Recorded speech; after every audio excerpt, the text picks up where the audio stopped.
जय श्री राम। आप सभी का जीवन मंगलमय हो। आज की धर्म परिचर्चा भारत संस्कार मंच YouTube channel, Facebook, Instagram, Twitter, x के माध्यम से आज परिचर्चा, क्या हम धर्म को आधा जान पाए हैं, आधा अधूरा जान पाए हैं। धर्म का पालन आधा अधूरा हो रहा है।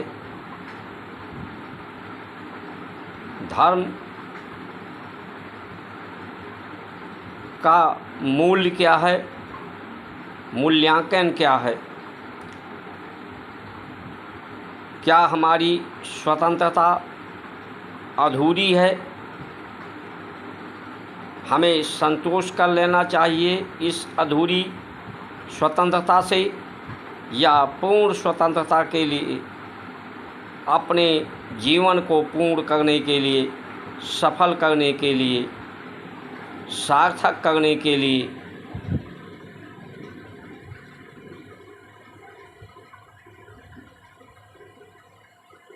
प्रयास और प्रयोजन हमारा होना चाहिए। समस्याओं का मूल्य क्या है, मूल कारण क्या है, और इन समस्याओं के समाधान की निवृत्ति की उक्ति क्या है, उपाय क्या है, इस पर हम सभी लोग मिलकर परिचर्चा करेंगे। इस परिचर्चा में आप सभी महानुभावों का वंदन, अभिनंदन एवं स्वागत है। समस्याएं कौन पैदा कर रहा है, कैसे पैदा हो रही हैं, इन समस्याओं का निदान कैसे होगा, कौन कर सकेगा, ये पूर्ण स्वतंत्रता हमें कैसे मिलेगी, कौन दिलाएगा,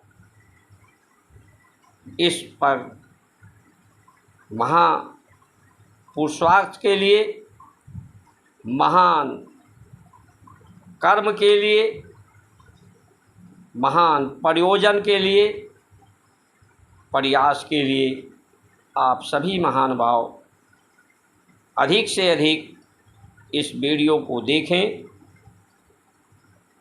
देखना हर भारतीय के लिए आवश्यक है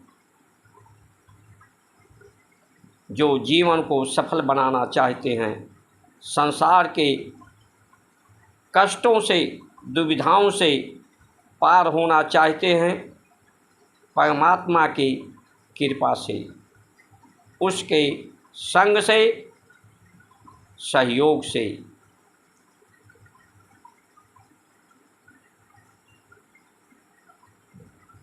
जितना अधिक आपका प्रयास तेज होगा, उतना ही सन्निकट सानिध्य मिलेगी परमात्मा की, और आपका प्रयोजन सिद्ध होगा।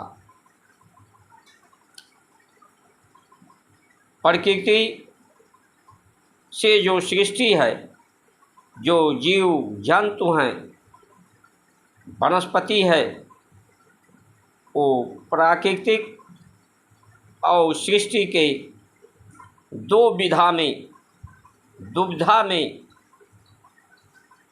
प्रायोजित है, उससे बंधी हुई है। जैसे जो पशु होते हैं, पंछी होते हैं, वनस्पति होते हैं, उन्हें कुछ समय तक ही सहारे की आवश्यकता होती है। वो अपने जीवन को स्वयं जीते हैं प्रकृति के अनुसार। शेर मांस खाता है, वो शाकाहारी नहीं हो सकता। गाय शाकाहारी है, वो मांसाहारी नहीं हो सकती। उनके जो भाषा है वो बदल नहीं सकती, चाहे जिस देश में, चाहे जिस व्यवस्था में रहें, वो प्रकृति के दिए हुए व्यवस्था, सृष्टि के दिए हुए व्यवस्था के अनुसार उनका जीवन चलता है। प्रकृति ने उन्हें प्रतिबंधित किया है सृष्टि के अनुसार, अनुबंधित किया है उपयोगिता के लिए सृष्टि के। लेकिन मनुष्य एक ऐसा प्राणी है जो एक जल की तरह से है। जिस तरह से जल का अपना कोई आकार नहीं होता, जल का कोई अपना रूप नहीं होता, उसे जिस आकार में डाल दिया जाए उस आकार का हो जाता है, जिस रूप चाहे वैसा हो जाता है, जो रंग डाल दें उस रंग के रूप जैसा हो जाता है, जो गंध डाल दें उस गंध के अनुसार हो जाता है, जो स्वाद उसमें डाल दें उस स्वाद के अनुसार हो जाता है।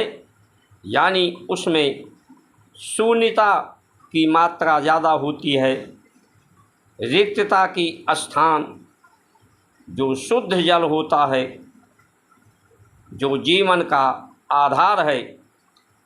जल को आधार की आवश्यकता होती है, वो आधार पाकर ही सुरक्षित रहता है, उसकी गति होती है।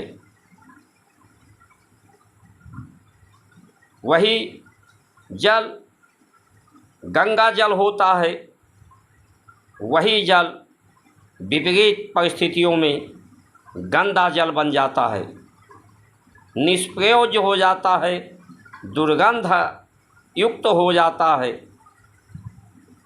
उसमें सड़न आती है, गंध आती है।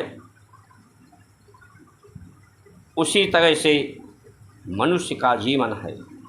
मनुष्य को जब शिशु गर्भ में आता है तो माँ के गर्भ का आश्रय, धरती पे आता है तो माता पिता का आश्रय, समाज का आश्रय, बंधु बांधवों का आश्रय, और ये आश्रय जीवन पर्यंत उसे इस आश्रय की आवश्यकता पड़ती है।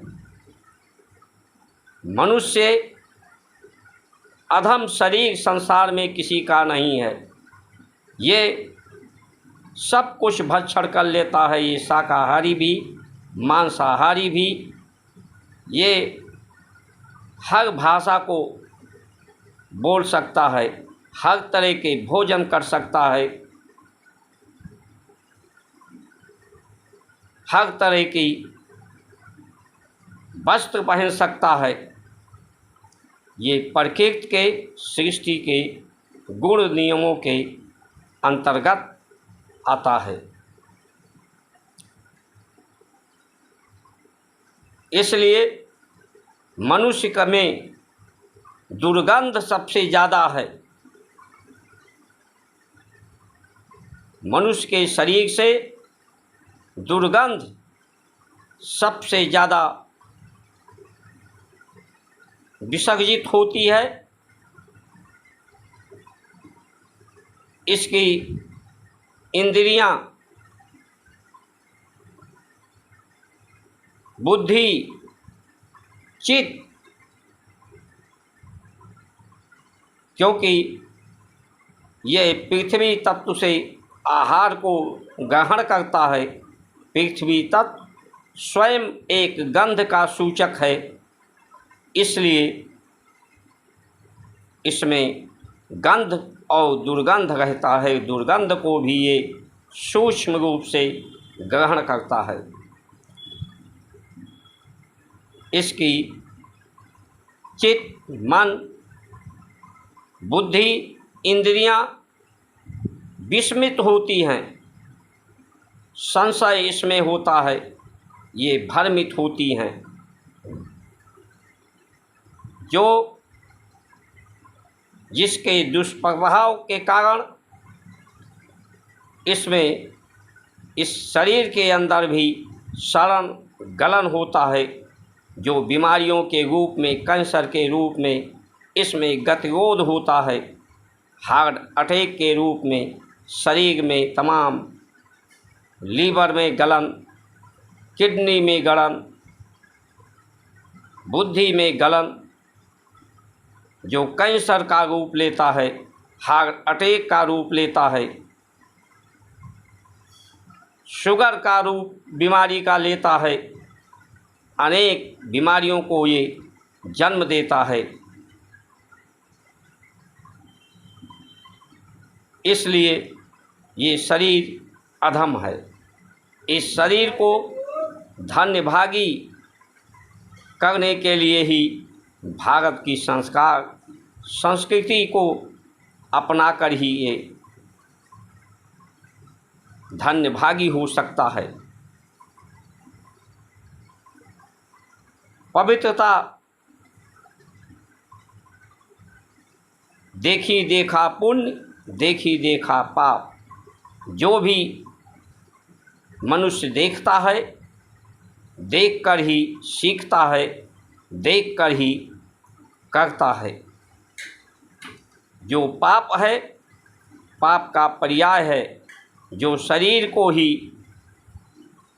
अपना मान लेता है, शरीर ही मैं हूँ, और इस शरीर के लिए ही, इसके भोग के लिए ही संसार है।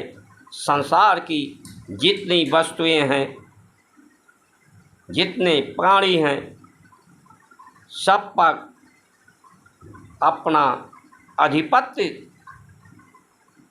करके इसे भोगने की इसकी विगति है।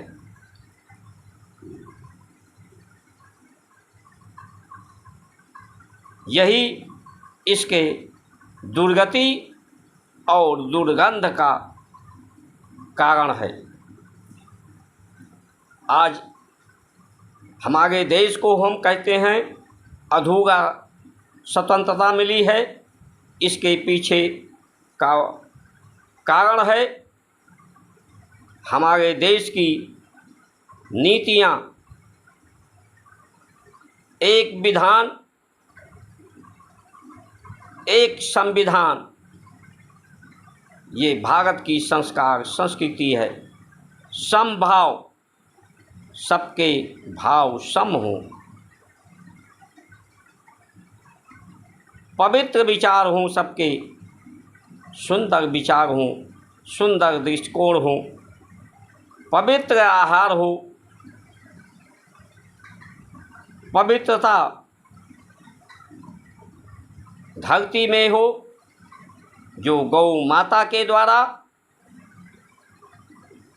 और पेट में भी पवित्रता हो, शौच में की निवृत्ति हो। पेट साफ तो बुद्धि चित्त की वृत्तियाँ भी निर्मल होती हैं। मन निर्मल होता है। गति जो प्राण की होती है, इस प्राण की गति पर नियंत्रण, जितने ज़्यादा संसार के भोग के तरफ मनुष्य का लालच होता है, उतना ही प्राण की गति अनियंत्रित होती है, तेज होती है। जितना ही प्राण की गति तेज होती है, शरीर में उतना ही ऊष्णता अग्नि पैदा होती है। यही इसके अशांति होने का कारण है। जिन्हें हम जल, ठंडा जल, फ्रिज का जल देकर, जैसे आज लोग अधिक भोजन करते समय पानी पीकर इस अग्नि को शांत करने के लिए व्यवस्था करते हैं, गर्म लोहे पर अगर पानी डाल दिया जाए तो उसमें जंग रोधक क्षमताएं समाप्त हो जाती हैं, उसमें जंग लग जाता है। उसी तरह से मनुष्य के जीवन में जंग लग जाता है। इसके अस्थियों में पपड़ी की तरह से पपड़ियाँ बन जाती हैं, रक्त के शिराओं में, धमनियों में पपड़ियाँ जम जाती हैं, रोग प्रतिरोधक क्षमताएं समाप्त हो जाती हैं, सहनशीलता समाप्त हो जाती है। ये इसके दुर्गति का कारण है। इसलिए जो भारत की संस्कार संस्कृति है वो तन, मन, चित्त, बुद्धि सभी को निर्मल करती है, प्राण के गति को नियंत्रित करती है, संयमित करती है, संयोजित करती है, संरक्षित करती है, सुरक्षित करती है, आयु को, आयुध को, आयु विज्ञान के द्वारा, विद्या के द्वारा, विद्या का जो जाने उसको जीवन में जिएं, उसका सेवन करें। लेकिन आज की जो शिक्षा व्यवस्था है, डॉक्टर बनने के लिए, न्यायाधीश बनने के लिए, प्रशासनिक अधिकारी बनने के लिए इतने शब्दों को दे दिया गया है, इतने विषयों को दे दिया गया है कि जो उसके जीवन में जिसका वो उपयोग नहीं करता, उपयोग उसे करने की आवश्यकता ही नहीं पड़ती, लेकिन उसको अपनी योग्यता, अपनी पद पाने के लिए, संसार के लिए, और इतना अधिक उन शब्दों को उसे स्मरण में रखना पड़ता है कि उसका जीवन भी अनियंत्रित हो जाता है, उसकी दिनचर्या भी अनियमित हो जाती है। पद पाने के पहले ही डॉक्टर बनने के पहले ही वो रोगी हो जाता है। पद पाने के ही पहले मानसिक रूप से, शारीरिक रूप से, बौद्धिक रूप से विकार ग्रस्त हो जाता है व्यक्ति। आज की ऐसी शिक्षा व्यवस्था हमारी है जो व्यय को बढ़ाती है, व्यावसायिक हो गई है। हमारा देश WHO से चलता है, वर्ल्ड ऑर्गेनाइजेशन ट्रेडिंग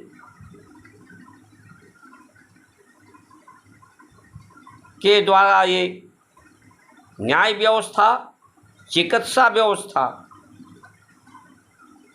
शिक्षा व्यवस्था, आर्थिक व्यवस्था, सामाजिक व्यवस्था, खान पान की व्यवस्था, सब उसके द्वारा नियंत्रित है। उसके बाद में भी हम कहते हैं कि हम स्वतंत्र हैं। हमारी सभी व्यवस्थाएं विदेशों की नीतियों के अनुसार, उनकी व्यवस्थाओं के अनुसार चल रही हैं। इसलिए हमें सचेत होना चाहिए। आयु वर्ग की ऋषियों ने जो उपदेश किया है, आयु की अनुसार व्यक्ति के अंदर क्षमताएं होती हैं, क्षमताओं के अनुसार वो व्यवस्थाएं देता है शरीर। इसलिए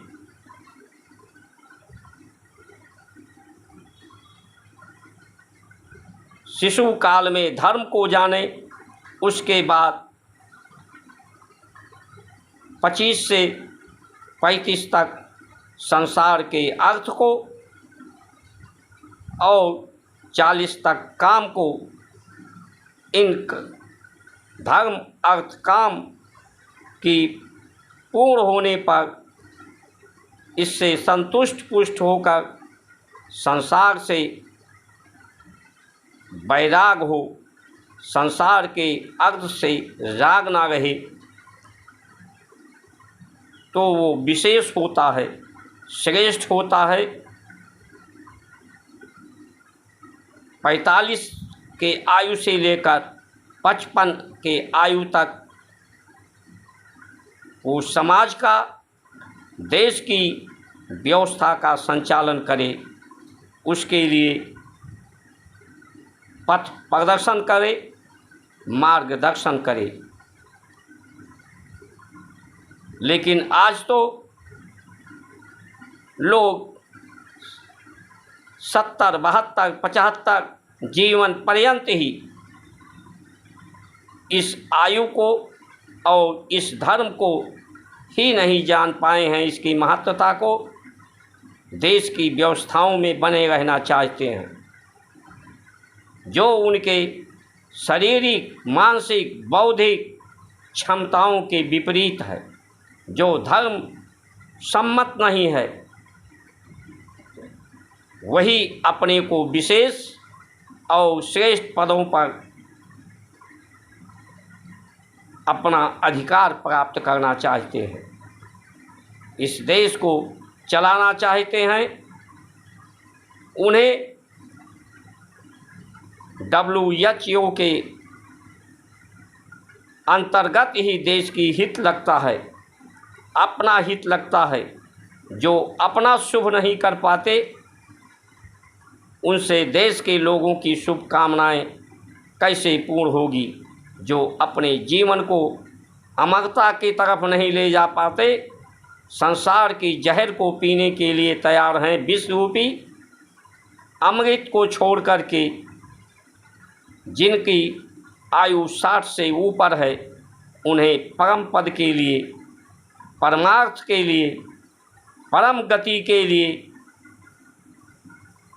मार्गदर्शन के लिए उनकी जीवन की आयु है, जो ऋषियों ने निर्धारित की है। इसलिए जब आज के देश के संचालक, व्यवस्थापक एक विधान न दे सकें सबके लिए, सभी अनेकता में एकता ना ला पावें, सब में समभाव न ला पावें, सभी को पवित्र न कर पावें, धरती को पवित्र, प्रकृति को पवित्र, अपने चित्त, मन, बुद्धि को, अपने भी और लोगों को भी पवित्र करना ही परम कर्तव्य है। सिर्फ अपने को ही पवित्र करना नहीं, क्योंकि आप अपने को पवित्र कर लेंगे, अपने को शांति कर लेंगे, और जो लोग अपवित्र रहेंगे, दुर्गंध फैलाने वाले लोग होंगे, दुर्व्यवस्था फैलाने वाले होंगे, दुर्जन होंगे, वो आपको सुगंधित नहीं रहने देंगे, वो आपको शांति नहीं रहने देंगे, आपको संत नहीं रहने देंगे। इसलिए सबको शस्त्र और शास्त्र दोनों का प्रयोग करके सब में पवित्रता लानी है, सभी को अनेकता को एकता के सूत्र में बांधना है। और जब ऐसा प्रयास, प्रयोजन निरर्थक होने लगता है, तो प्रकृति और ब्रह्म स्वयं अपना प्रयास, अपना प्रकोप, अपना ताप लोगों को प्रायोजित करता है। शायद ऐसा ही समय सन्निकट आ रहा है। इसलिए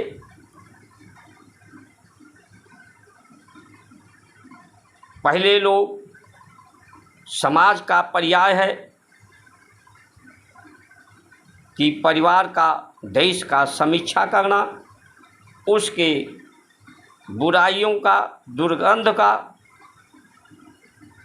के प्रति सचेत करना और पवित्रता के तरफ प्रोत्साहित करना, पुरुषार्थ के तरफ प्रोत्साहित करके यही प्रयोजन जीवन का है। जीवन में कुछ प्राप्त करना, कुछ खोना नहीं है किसी को। ये शरीर मिट्टी से आया है, मिट्टी में सबका जाएगा। वायु, अग्नि, आकाश तत्व, प्राण तत्व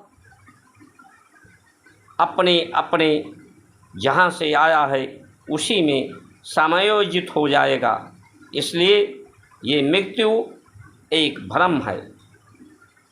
कुछ खोने और पाने की लालसा एक भ्रम है, संशय है।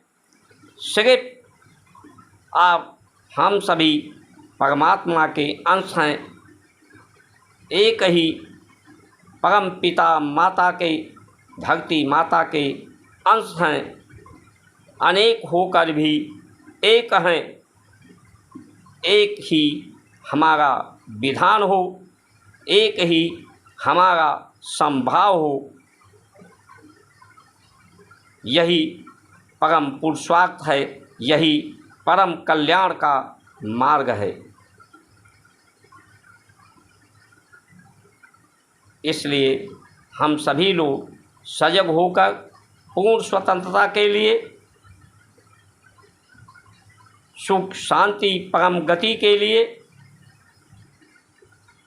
समस्याओं के निवारण के लिए, निवृत्ति के लिए इस संचार क्रांति को, जन जागृति अभियान को सफल बनाने के लिए अधिक से अधिक प्रयास करें।